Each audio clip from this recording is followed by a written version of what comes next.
The rumor mill is in full swing and Bethesda is at the center of the conversation again.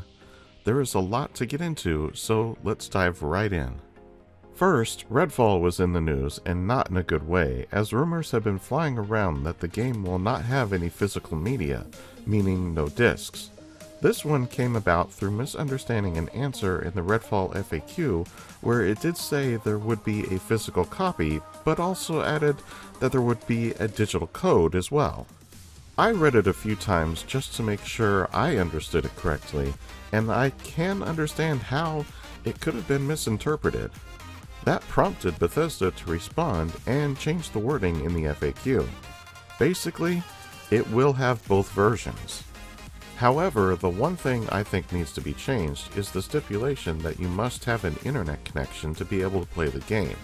Bethesda needs to realize that not everyone has a stable connection, and some don't have one at all.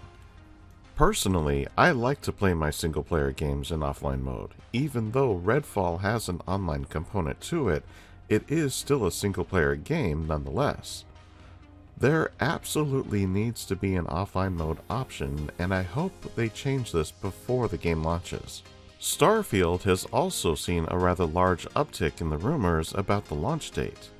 These range from March to December and everywhere in between. Most of this is driven by the lack of communication from Bethesda, and as the saying goes, silence is deafening.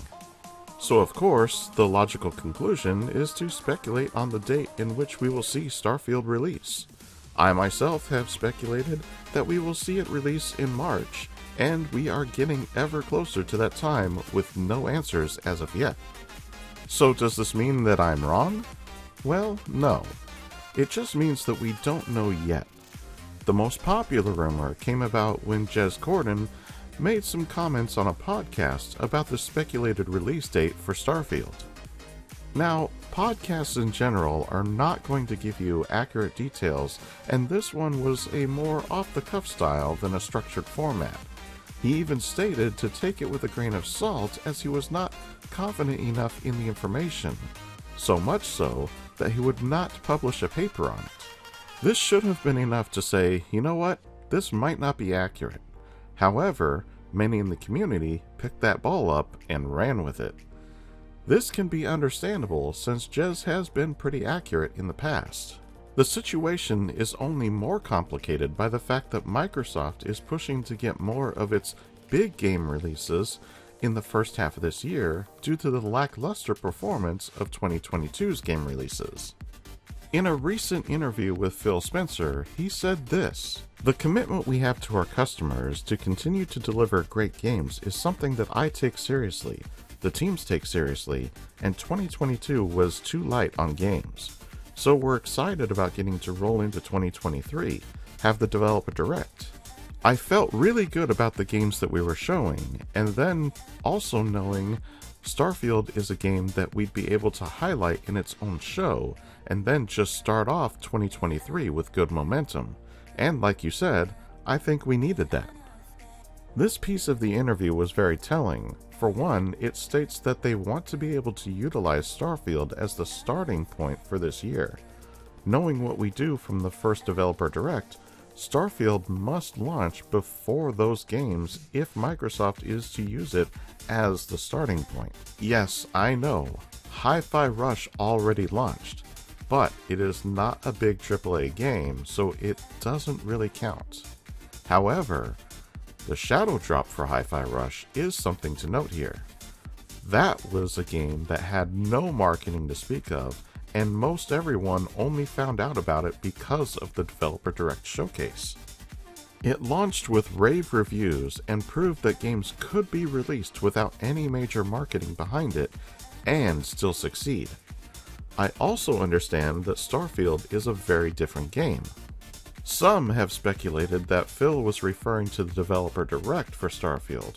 While I tend to agree, I also think he meant the game. Since the starting point of 2023 is quickly coming to a close, this means we should be hearing about it very soon. Couple this with the statements made by Todd Howard in multiple interviews about him wanting as short of a release window as he can get away with, and we start to see a picture take form. Let's take a look into the past for a bit. Oblivion originally had a release date of November 2005, and that game was delayed just 2 weeks before the scheduled release. Then, the new release date was announced on March 3rd of 2006. The release date? March 20th. Just a couple of weeks from when the final date was revealed. The marketing for that game also took a similar path. There was a lot leading up to the original release, and when the game was delayed, the marketing fell off much in the same manner as it has with Starfield. Now let's take a look at the marketing side of things for a bit. We are all used to seeing the big marketing campaigns like we have seen for Fallout and the Elder Scrolls games, and in the past, this has worked well for Bethesda. However, times are changing, and we now have things like Game Pass and the internet. It plays a much bigger role in all of our lives today than it ever did even just 10 years ago. I think we are at a crossroads in terms of how games are marketed. It takes a company a lot of time and effort to plan out a big marketing campaign for a game, and these days, I think that time and effort is better spent on the game itself. Hi-Fi Rush showed us that all a game needs to be successful is a short introduction and then allow people to buy it so they can start playing it. We are going to see many games following this same marketing style, and I believe Starfield will be the proof of concept here. So what does this all mean? Well, when you take all of this into account, I think it means that the Starfield Developer Direct will be announced soon, probably within the next couple of weeks, and in that we will be told the final release date. I would also expect pre-orders to start at the end of the Developer Direct as well. I believe March is very likely the month, though the day is very much up in the air. All of the signs point to this being the case. With all of that being said, I want to hear from you. What are your thoughts on the Redfall drama? When do you think Starfield will release? Sound off in the comments below.